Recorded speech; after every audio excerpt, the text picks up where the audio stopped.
Hello, my friends, and welcome back. Thank you very much for being with me again today. We got some very interesting statements coming from the Ukrainian side regarding the Russian offensive, the new Russian offensive, and obviously the Russians are just dumb, and the offensive is unsuccessful. You guessed that one, because they are unprepared, don't know what's going on, and just die in like thousands of them, and they're not going to be successful. Basically, that's it, the whole article. And they're going to give us all the examples and the updates from the front. Plus two, actually there's two articles I'm going to use. One with the Ukrainians are dumb, and this is the new update. We tell you that these guys are just... And the other one is going to be Danilov telling us about the Russian problems with the new offensive, which is going to be like... You'll see. Let's get it on. So, this article comes from Ukrainska Pravda. It's from today on Friday, February 11th, 2023. And this was updated information as of 1800 or 1800 on 11th February. And that is at 6 p.m. Ukraine time, which is Kiev time, which is about, I don't know, when here was early morning. Okay, let's go and see what's going on. Not early morning, but let's see. This is one article. Russians strengthen military units on Lyman and Bakhmut front, General Staff report. And the other one is this from the Kiev Independent. This is from 11th of February 2023 from 11:33 p.m. Danilov says that Russia began a new offensive but faces major challenges. All right, let's get it with the challenges, okay? And his National Security and Defense Council Secretary Alexei Danilov said on February 11 that Russia has already begun its major offensive in Ukraine East, but it faces big problems. And I'm quoting, "They have already started their offensive. They just don't say it publicly, and our troops are repelling it." End quote. Good job. Now I'm quoting again, "The offensive they planned is gradually proceeding, but it's not the one they expected to have." End quote, he added. So we go down here and it says, according to Reznikov, Russia has major forces in Ukraine's east and south. And I'm quoting, "Now they have a new tactic, concentrated, slow attempts, little by little, 10 meters at a time, to capture, push, squeeze out Ukrainian troops." End quote. They've been doing this from the beginning, or not the beginning, but since what, I think June or so, when they stalled with the invasion. Reznikov said in an interview with Ukrainska Pravda. All right, now that's one, and let's go with this front update. And Russian forces have not abandoned their intentions to capture the entire Donetsk and Luhansk Oblast. Really, Captain Obvious? So they are strengthening their military units on the Lyman and Bakhmut front. Source, General Staff of Armed Forces of Ukraine. And I'm quoting, "Despite significant losses, the enemy does not abandon its intention to enter the administrative borders of Donetsk and Luhansk Oblasts. The enemy continues to focus its main efforts on conducting offensives on the Kupiansk, Lyman, Bakhmut, Avdiivka, and Novopavlivka fronts." So everything goes according to plan. They are strengthening their military units on the Lyman and Bakhmut fronts. They actively deploy aircraft to strike the positions of our troops. End quote. Details. Over the day, Russian forces have carried out 7 missile and 23 airstrikes. They also fired 15 missiles using multiple launch rocket systems. A threat of further Russian air and missile attacks on civil facilities all over Ukraine is still high. Now, these are the fronts. There are no significant changes on the Volyn, Polisia, Seviershnya, and Slobozhanshchina fronts. No signs of the Russian forming offensive groups have been detected. Russian forces continue to deploy their units in the areas bordering Ukraine. Combat training is ongoing. They do not stop artillery shelling of Ukrainian troops' positions, as well as settlements near the contact line.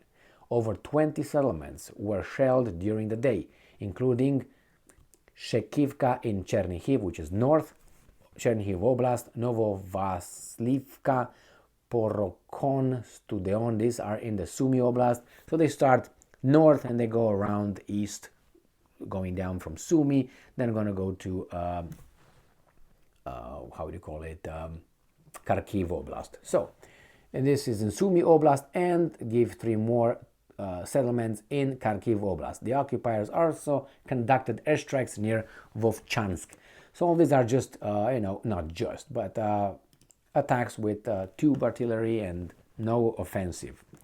Over 15 settlements on the Kupiansk and Liman fronts, now they descend towards Luhansk Oblast, came under fire from mortars and artillery, in particular and they give us here in Kharkiv Oblast, and then they go into the Luhansk, because Liman over there, Kupiansk and Liman. And then they go in Luhansk. So this was, let me show you on the map where all this is. All right, so we will go first to this one right here, which they're talking about whenever this are giving these updates.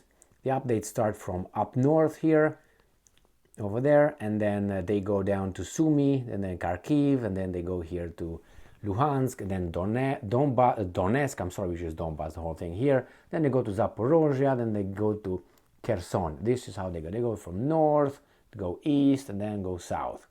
So right now we're right here, where we have, first they said Liman here, then we go to Bakhmut, and we have here Liman. Now, this is an older map, about a month ago, but doesn't matter for orientation purposes. This is where they are, where we are here, and Soledar, Bakhmut, and then we're going to go down to Zaporozhye and so on. All right, so let's see. So over 15 settlements on the Kupiansk and Liman fronts came under fire from mortar and artillery, in particular this is in Luhansk Oblast, Bilohorivka and others here. Kharkiv Oblast, they are still here. Kharkiv Oblast, and then they go here into the Luhansk. Kharkiv right here, Luhansk this way. All right, let's move on. On the Bakhmut front, the Russians deployed tanks. This is an offensive, and in Liman, mortars and artillery to attack the areas in and around Spirnia, Berestove, Vasyukivka, and Bakhmut, Bilahora in Donetsk Oblast. Over 20 settlements in total. 17 settlements on the Avdiivka and Novopavlivka fronts were attacked with tanks, mortars, and artillery, in particular Avdiivka, Vodiane, Nevelske, and about Vuhledar. That's important too. Russian airstrikes were recorded in the vicinity of Vesele, Nevelske, and Marinka. On the Zaporozhye front, now we got already to Zaporozhye right here front. It's not, as I said, not accurate. The situation is a little bit different here.